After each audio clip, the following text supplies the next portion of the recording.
Perkenalkan, nama saya Adrianus Felison, biasa dipanggil Andri. Saya dari kelas 64 2F 225. NIM 64 24 21 45. Sekarang saya prodi manajemen. Pada kesempatan ini saya akan membahas tugas bahasa Indonesia yang berjudul anti korupsi. Yang pertama, kita mulai dari pendahuluan. Korupsi merupakan salah satu masalah terbesar yang dihadapi banyak negara, termasuk Indonesia. Praktik korupsi tidak hanya merugikan negara secara finansial, tapi juga melemahkan kepercayaan masyarakat terhadap pemerintah, merusak sistem hukum, dan menghambat pembangunan. Oleh karena itu, pentingnya bagi seluruh elemen masyarakat, terutama generasi muda, memiliki sikap anti korupsi. Yang terus berikutnya, isi penyebab korupsi. Ada beberapa faktor terjadinya korupsi di suatu negara. Antara lain, yang pertama itu lemahnya pengawasan penegakan hukum.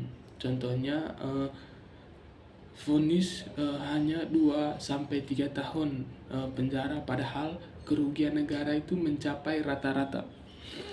Yang kedua, tindakan curang budaya pola pikir. Contohnya kasus suap mantan Menteri Sosial Juliair yang menerima uang suapan dari rekannya proyek bansos COVID-19. Ia mendapatkan miliaran rupiah sebagai jatah.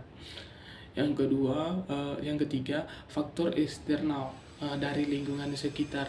Contohnya mengikuti tren orang.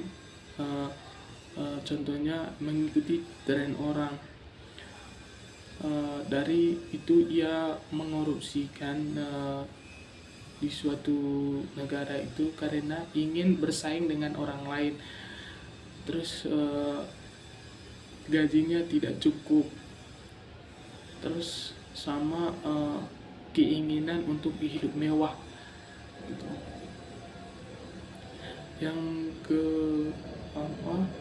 Terus dampak korupsi terhadap masyarakat dan negara. Korupsi menyebabkan kerusakan sistem pelayanan publik, memperlambat pembangunan infrastruktur, dan meningkatkan kemiskinan di suatu negara. Uang yang seharusnya digunakan yaitu kepentingan umum, pendidikan, kesehatan, dan lain-lain, yang bisa membangunkan suatu negara yang makmur. Hal ini membuat kesenjangan sosial semakin lebar, dan kepercayaan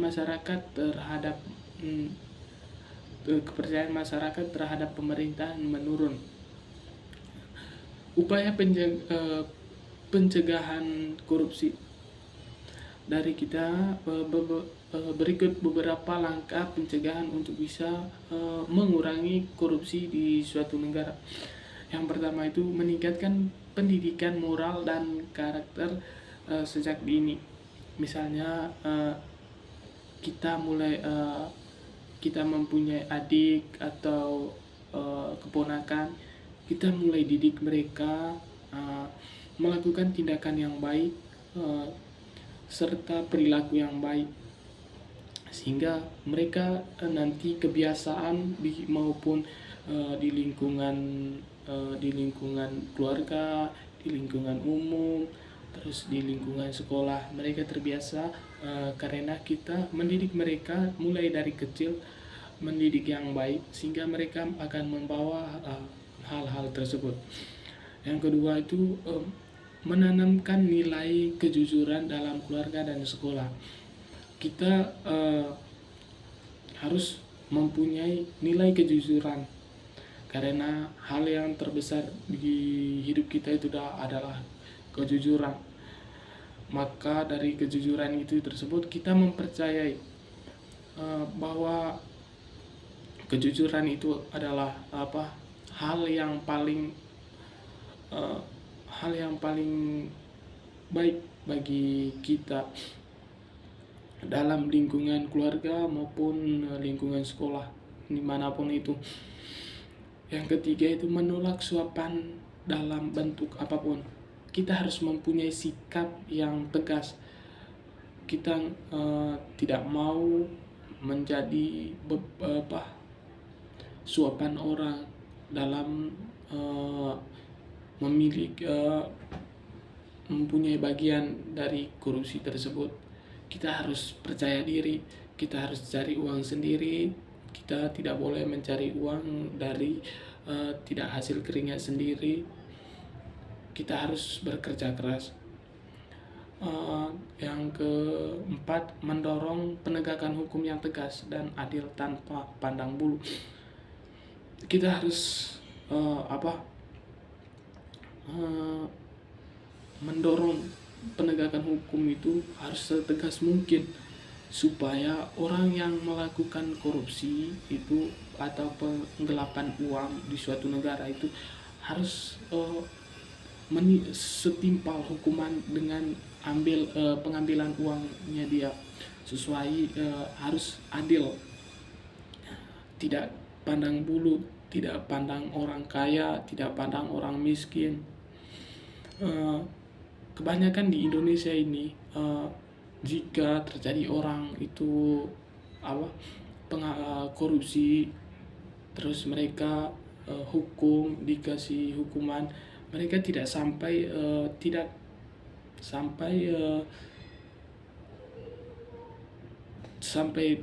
tahun, pokoknya mereka itu kalau pendengaran saya di media sosial itu, setiap orang kaya yang melakukan korupsi itu mereka tidak sesuai dengan korupsinya mereka, pengambilan uang mereka sama sanksinya mereka. Jika jadinya orang tersebut terus melakukan hal tersebut dan orang lain juga meniru hal tersebut, karena orang sebelumnya udah melakukan korupsi, tapi sanksinya kurang lebih dari uang yang mereka ambil. Jadi orang-orang yang melihat berita tersebut, jadinya mereka mau juga mereka meniru hal tersebut, karena hukumannya tidak sesuai dengan pengambilan uang yang mereka. Yang kelima, memberikan contoh perilaku bersih dan dari para pemimpin. Misalnya pemimpin itu harus memberi sikap yang baik, terus sopan, sehingga yang sopan dan melakukan tindakan yang baik. Harus melakukan meeting setiap sekali seminggu, sebulan, supaya ada kemajuan, supaya orang yang membawa sikap dari kampung atau dari manapun, sehingga orang mengasah di suatu perusahaan tersebut, supaya mereka tidak melakukan hal tersebut. Harus atasan itu memiliki sikap yang baik supaya bisa meniru gitu. Terus generasi muda juga bisa berperan dengan berperan menjadi agen perubahan, aktif menyuarakan nilai anti korupsi di lingkungan sekitar, serta berani menolak segala bentuk kecurangan. Ya, kita harus menolak, semua generasi muda harus berjuang. Kita tidak boleh menolak segala bentuk kecurangan. Yang terakhir, penutup. Anti korupsi bukan hanya slogan, tetapi menjadi sikap dan budaya dalam kehidupan sehari-hari. Jika korupsi tersebut dibiarkan, maka masa depan bangsa akan suram. Namun jika tidak, individu berani berkata jujur menolak korupsi, itu bisa menjadi negara yang lebih adil, bersih, dan martabat. Mari untuk semua, mulai dari Sabang sampai Merauke, mulai dari diri sendiri, kita tidak pada korupsi dan wujudkan Indonesia yang bebas dari kecurangan. Baik Pak, terima kasih. Mungkin kurang lebih jelas, itu saja yang saya perjelaskan. Mungkin ada kata atau kalimat yang kurang jelas, saya ucapkan terima kasih. Saya Andrianus Felison dari Prodi Manajemen. Terima kasih.